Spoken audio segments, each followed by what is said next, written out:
कक्षा 11 कला वर्ग के प्रिय विद्यार्थियों, मैं डॉक्टर अब्दुल हमीद, प्रवक्ता Kamlapati Tripathi boys inter college cantt Varanasi, आज पुनः भूगोल विषय का पहला लेसन लेकर आपके समक्ष उपस्थित हूँ। बच्चों, भूगोल का पहला लेसन चल रहा है। इसमें कई महत्वपूर्ण बिंदुओं से आप परिचित हो चुके हैं। पिछले 2 लेक्चर में मैंने आपको समझाया कि पहले अध्याय यानी एक विषय के रूप में भूगोल में जो पहला महत्वपूर्ण बिंदु एक प्रश्न के रूप में था कि हमें भूगोल क्यों पढ़ना चाहिए। विस्तार से बताया मैंने भूगोल की उपयोगिताओं के बारे में, भूगोल की विशेषताओं के बारे में, जिससे आप परिचित हो गए हैं। उसी के अंतर्गत आपने देखा कि भूगोल शब्द का प्रयोग सबसे पहले किसने किया, उसका क्या अर्थ है। साथ ही साथ भूगोल की कुछ परिभाषाओं से भी आप परिचित हुए। भूगोल एक वैज्ञानिक विषय के रूप में है, ये भी आप समझ गए। भूगोल एक समाकलन विषय के रूप में है, ये भी मैंने आपके सामने व्यक्त कर दिया था। साथ ही साथ भूगोल का विविध प्राकृतिक विज्ञानों और सामाजिक विज्ञानों से जो संबंध होता है उससे भी आप परिचित हो चुके हैं। और दिए गए प्रश्नों को मुझे उम्मीद है आपने हल कर लिया है। कुछ बच्चों ने मुझे हल प्रश्न पत्र मेरे व्हाट्सएप पर भेजा भी है। बड़ी अच्छी बात है। सारे लोग इसी तरीके से लेक्चर को ध्यान से सुने और प्रश्नों को हल करके और मुझसे संपर्क करते रहें। तो आइए हम अब भूगोल के पहले लेसन के अन्य महत्वपूर्ण बिंदुओं की चर्चा आज करते हैं। तो जो अगला बिंदु है वो है भूगोल की शाखाएं। सबसे पहले हम इसकी बात करेंगे। भूगोल की शाखाएं यानी भूगोल विषय को हम कितने भागों में बांटा जा सकता है। तो भूगोल की शाखाओं की चर्चा करने से पहले हमको ये देखना पड़ेगा कि भूगोल की शाखाएं इसके उपागमों के आधार पर निर्धारित होती है। भूगोल का जो अध्ययन जिन उपागमों से किया जाता है उस आधार पर निर्धारित की जाती हैं। तो हम भूगोल की कितनी शाखाएं हैं ये समझें, इससे पहले आवश्यक हो जाता है कि हम उन उपागमों से परिचित हो जाएं जिसके माध्यम से हम भूगोल का अध्ययन करते हैं। बच्चों, सभी विषय के अध्ययन का अपना अपना उपागम होता है। पहले उपागम का मतलब समझ लीजिए। उपागम का मतलब होता है तरीका, यानी किस तरीके से हम अध्ययन करें। तो इसी प्रकार भूगोल के भी अध्ययन करने के 2 तरीके हैं, यानी 2 उपागम है, जिसमें से पहला उपागम हमने यहाँ लिखा हुआ है। भूगोल के अध्ययन के 2 उपागम हैं और पहला उपागम आपका है विषय वस्तुगत यानी क्रमबद्ध उपागम। जी हाँ, क्रमबद्ध उपागम। और दूसरा है प्रादेशिक उपागम। तो सबसे पहले हम लोग विषय वस्तुगत यानी क्रमबद्ध उपागम की बात करेंगे कि क्रमबद्ध उपागम का मतलब क्या है। और सबसे पहले मैं बता दूं कि क्रमबद्ध उपागम का प्रतिपादन जर्मनी के एक महान भूगोलवेत्ता हमबोल्ट, यहां मैं लिख देता हूं उनका नाम, हमबोल्ट। ये जर्मन के भूगोलवेत्ता थे हमबोल्ट। इन्होंने भूगोल के क्रमबद्ध उपागम के विषय में बताया और उसका समर्थन किया। अब हम जानते हैं कि क्रमबद्ध उपागम है क्या। क्रमबद्ध उपागम में बच्चों भूगोल के विभिन्न तत्वों में से किसी एक तत्व को लेकर, तत्व आप जानते हैं भूगोल का विषय क्षेत्र बहुत बड़ा है और भूआकृति, मिट्टी, वनस्पतियां, जनसंख्या, संसाधन, व्यापार, परिवहन, ये सब कुछ भूगोल के तत्व हैं। तो इन भूगोल के सभी तत्वों में से हम किसी एक तत्व को चुन लेते हैं अध्ययन के लिए और विश्व स्तर पर उस तत्व का अध्ययन करते हैं। फिर उसका प्रकारात्मक वर्गीकरण करते हैं। और उसके प्रकारात्मक वर्गीकरण का मतलब समझ लीजिए, जैसे उदाहरण के माध्यम से मैं आपको समझाने की कोशिश करता हूं। मान लीजिए आपने मिट्टी तत्व को ले लिया। अब विश्व स्तर पर मिट्टियों के बारे में पढ़ेंगे कि विश्व स्तर पर कितने कितने प्रकार की मिट्टी किस किस देश, किस किस महाद्वीप, किस किस प्रदेश में पाई जाती है। फिर हम उसका प्रकारात्मक वर्गीकरण करेंगे, यानी मिट्टी कितने प्रकार की होती है, जैसे काली मिट्टी, लाल मिट्टी, लेटराइट मिट्टी, दोमट मिट्टी, बलुई मिट्टी, इस तरह मिट्टियों का वर्गीकरण करके और उस वर्ग के आधार पर हम विश्व स्तर पर उसका अध्ययन करेंगे। यानी एक तत्व लेकर के जब हम अध्ययन करते हैं संपूर्ण विश्व के स्तर पर, तब ये होता है भूगोल का क्रमबद्ध या विषय वस्तुगत उपागम। ठीक है, तो ये बहुत महत्वपूर्ण है, समझ लेना। और मैं आपको बता दूं कि ये जो बिंदु आज हम लेने जा रहे हैं, इनमें से बहुत सारे प्रश्न निकलेंगे और आपको मैं बताता चल रहा हूं। जैसे अभी मैंने कहा कि भूगोल के कितने उपागम हैं, तो आप लिख देंगे कि भूगोल के 2 उपागम है, विषय वस्तुगत यानी क्रमबद्ध उपागम और दूसरा प्रादेशिक उपागम। अब यहाँ पे थोड़ा विस्तार से लघु उत्तरीय प्रश्नों में पूछ सकता है कि क्रमबद्ध उपागम का क्या अर्थ है। तो मैंने जैसे बताया कि एक तत्व को लेकर, भूगोल के सभी तत्वों में से किसी एक तत्व को लेकर विश्व स्तर पर उसका अध्ययन किया जाए, फिर उसका प्रकारात्मक वर्गीकरण यानी उसके प्रकार वर्गीकृत किए जाए और उसके बाद पहचान और सीमांकन के द्वारा अध्ययन को पूर्ण किया जाए। यह है उसका क्रमबद्ध उपागम। अब हम लोग देखेंगे दूसरा उपागम, जो कि है प्रादेशिक उपागम। मैंने आपको बताया हम्बोल्ट, तो ये पूछा जा सकता है आपसे कि क्रमबद्ध उपागम के प्रतिपादक कौन थे, तो भूगोलवेत्ता हम्बोल्ट थे। इसी प्रकार आपसे ये पूछा जा सकता है कि प्रादेशिक उपागम के प्रतिपादक कौन थे, तो प्रादेशिक उपागम के प्रतिपादक भी इन्हीं के समकालीन, जिस समय ये थे उसी समय जर्मनी के ये भी हैं, इनका नाम है रीटर। रीटर पूरा नाम लिख देता हूं, कार्ल रीटर। तो कार्ल रीटर महोदय ने हम्बोल्ट महोदय की विचारधारा से थोड़ा अलग हट करके भूगोल के अध्ययन के दूसरे उपागम की बात की, जिसको हम कहते हैं प्रादेशिक उपागम। इसको भी समझिए। प्रादेशिक उपागम में क्या करते हैं, हम एक तत्व को नहीं लेते भूगोल के, बल्कि पूरे विश्व को सबसे पहले हम कुछ प्रदेशों में बांट लेते हैं, कुछ प्रदेशों में पूरे दुनिया को विभाजित कर लेते हैं, फिर किसी एक प्रदेश विशेष में सभी भौगोलिक तत्वों का अध्ययन करते हैं। जैसे दुनिया को हमने, पूरी दुनिया को हमने महाद्वीपों में बांट लिया। अब हमने एशिया को ले लिया, पहले एशिया की मिट्टी, वहाँ की जलवायु, वहाँ की भौतिक विशेषताएं, वहाँ की जनसंख्या वगैरह का अध्ययन किया। फिर जब अध्ययन पूरा हो गया तो हम दूसरे महाद्वीप यूरोप में गए, फिर अफ्रीका में गए, फिर उत्तरी अमेरिका, दक्षिण अमेरिका, ऑस्ट्रेलिया।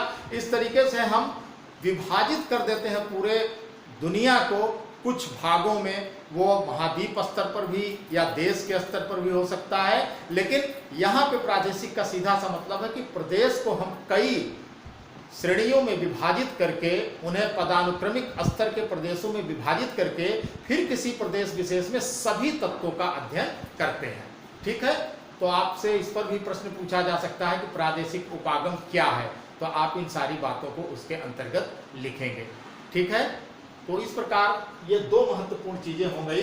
अब इन्हीं के आधार पर हम भूगोल विषय की शाखाओं का अध्ययन करेंगे।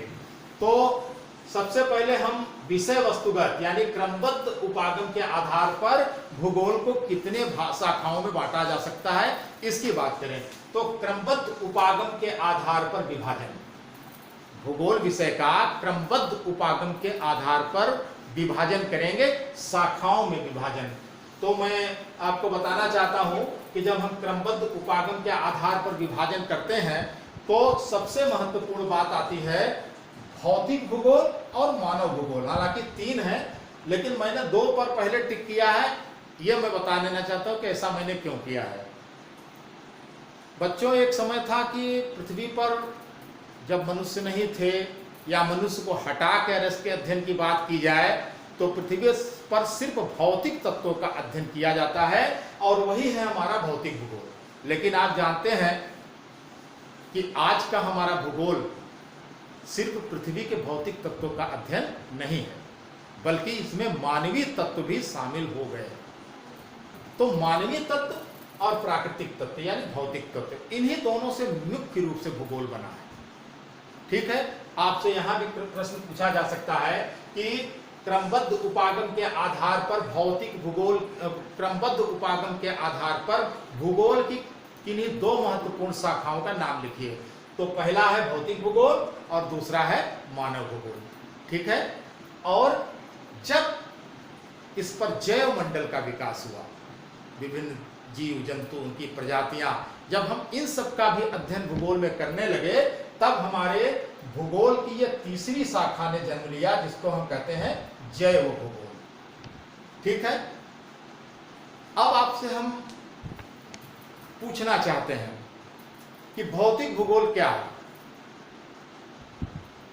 अब तक जितना पढ़ा, कुछ तो आपके दिमाग में अवश्य आया होगा, क्योंकि हम भौतिक भूगोल ही पढ़ रहे हैं। खैर, भूगोल एक विषय के रूप में पहले आया, फिर भौतिक भूगोल की बात कर रहे हैं। मैं आपको बताता हूं कि भौतिक भूगोल क्या है।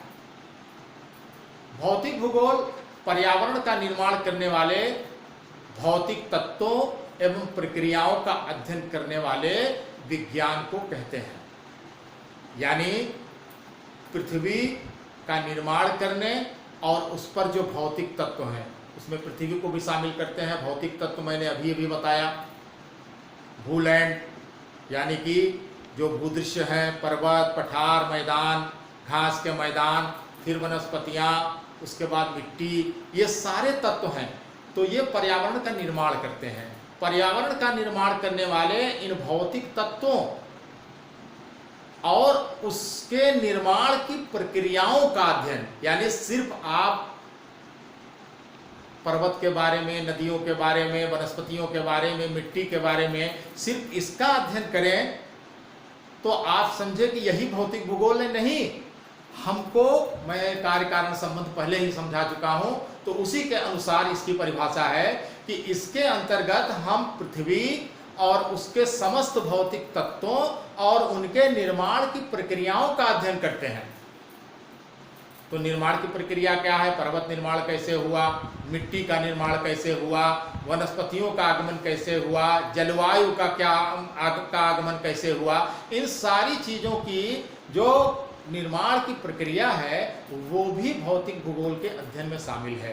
तो इस प्रकार मैं आपको फिर से एक बार बता दूं, पर्यावरण का निर्माण करने वाले भौतिक तत्वों एवं प्रक्रियाओं का अध्ययन करने वाले विज्ञान को भौतिक भूगोल कहते हैं।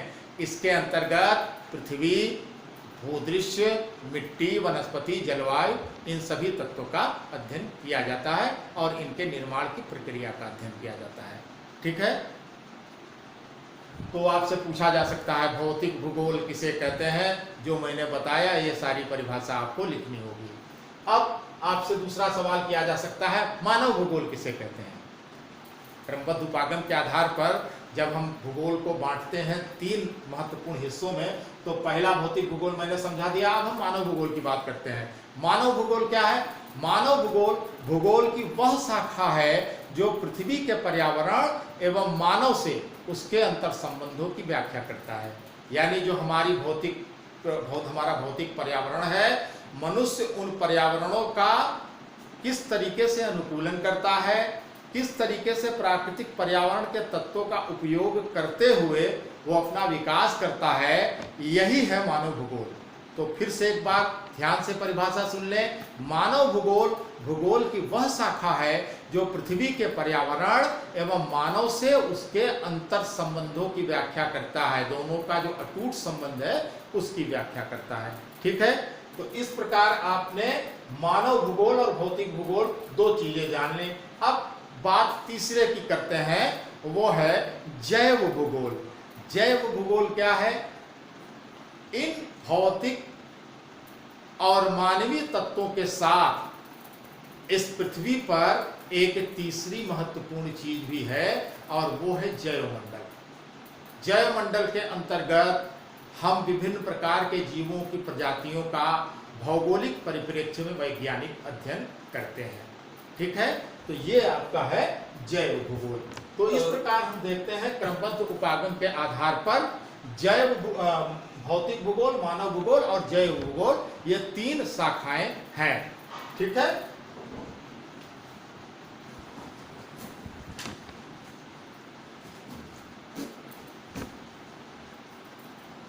ये तो शाखाएं हो गई। अब इन शाखाओं की उप शाखाओं के बारे में भी आपको समझना है। जैसे भौतिक भूगोल, मानव भूगोल, जैव भूगोल, तो हम पहले लेते हैं भौतिक भूगोल को। अब देखिए भौतिक भूगोल में कई उप शाखाएं हैं। जो ये 3 आपने शाखाएं सीखी, उसमें पहला भौतिक भूगोल था। अब देखिए भौतिक भूगोल की भी कई शाखाएं हैं, जैसे भू आकृति विज्ञान,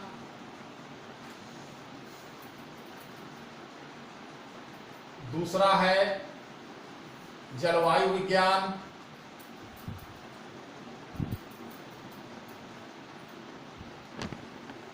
दूसरा है आपका जलवायु विज्ञान, तीसरा है मृदा विज्ञान,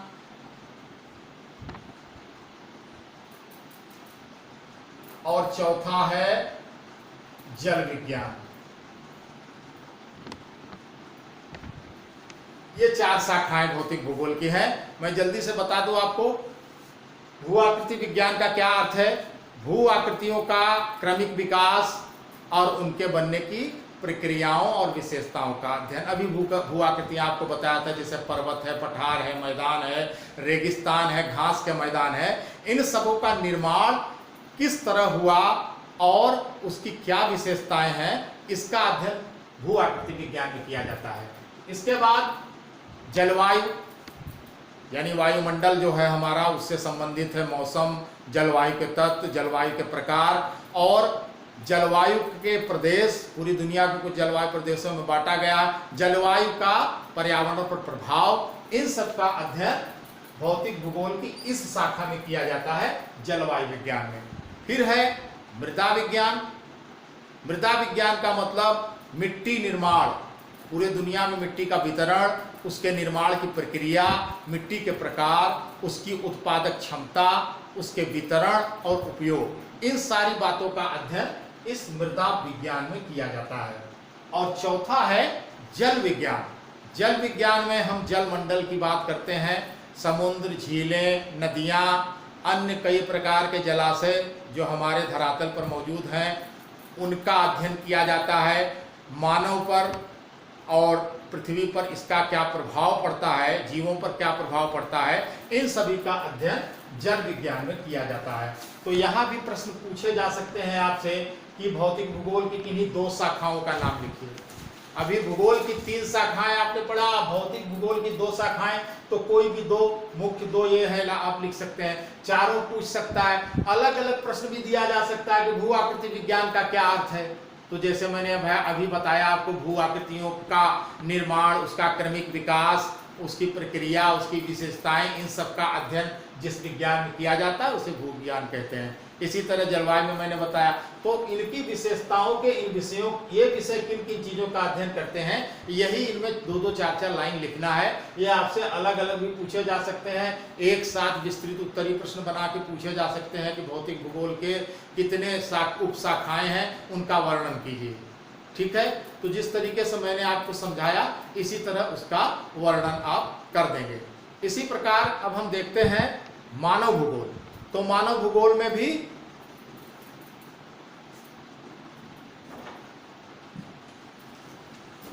जिस प्रकार ये भौतिक भूगोल की उप शाखाएं देखा, उसी तरह हम दिखाते हैं आपको मानव भूगोल की शाखाएं।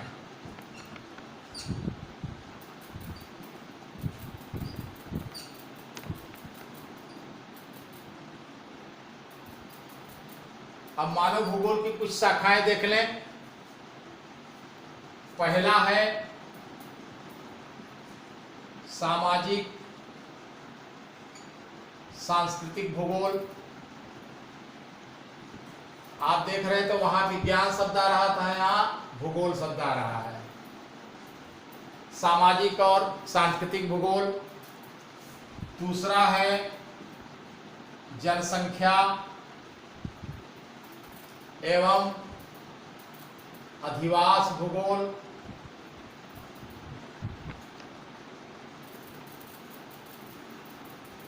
तीसरा है आपका आर्थिक भूगोल।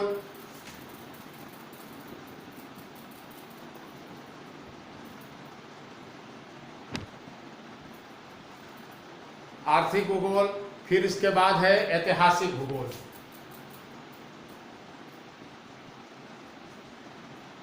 ऐतिहासिक भूगोल मैं संक्षेप में इनकी भी बात कर लेता हूं। जिस प्रकार भौतिक भूगोल की 4 शाखाएं थी, उसी प्रकार आप देख रहे हैं यहाँ 4 शाखाएं मानव भूगोल के भी हैं। तो आपसे ये पूछा जा सकता है कि मानव भूगोल की किन्हीं 2 उप शाखाओं का नाम लिखिए, तो आप सामाजिक एवं सांस्कृतिक भूगोल तथा जनसंख्या एवं अधिवास भूगोल लिख सकते हैं, आर्थिक भूगोल लिख सकते हैं, ऐतिहासिक भूगोल लिख सकते हैं। 4 है। इन चारों को भी अगर पूछ लिया जाए कि मानव भूगोल की सभी शाखाओं का विस्तार से वर्णन कीजिए, तो आप इसमें क्या लिखेंगे? जैसे सामाजिक और सांस्कृतिक भूगोल है, तो आप क्या लिखेंगे? सामाजिक और सांस्कृतिक भूगोल का मतलब क्या है? सामाजिक और सांस्कृतिक भूगोल में समाज, इसकी स्थानिक प्रविधियां, इसकी जो गतिशीलता है और सांस्कृतिक तत्वों से जो मनुष्य से इसका संबंध है, इसका मानव के संदर्भ में अध्ययन किया जाता है। तो ये है हमारा सामाजिक और सांस्कृतिक भूगोल। इसी प्रकार दूसरा है जनसंख्या और अधिवास भूगोल। तो इसमें हम संसार की जनसंख्या का आकलन करते हैं, संसार की जनसंख्या का वितरण, उसका घनत्व, ग्रामीण और नगरीय जनसंख्या, जनसंख्या की वृद्धि, इसी प्रकार लिंग अनुपात, साक्षरता, प्रवास, इन सब बातों का जनसंख्या भूगोल में अध्ययन करते हैं। इसी के अंतर्गत अधिवास भी है।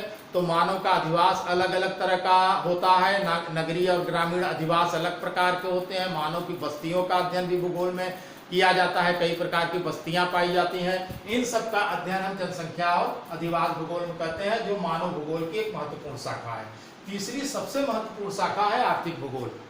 आप जानते हैं आर्थिक क्रियाकलाप जैसे कृषि है, उद्योग है, व्यापार है, पर्यटन है, परिवहन है, अन्य प्रकार की सेवाएं हैं, इन सब से जुड़ा हुआ जो भूगोल है उसको हम आर्थिक भूगोल के नाम से जानते हैं। ये भी बहुत महत्वपूर्ण है। और चौथा है ऐतिहासिक भूगोल।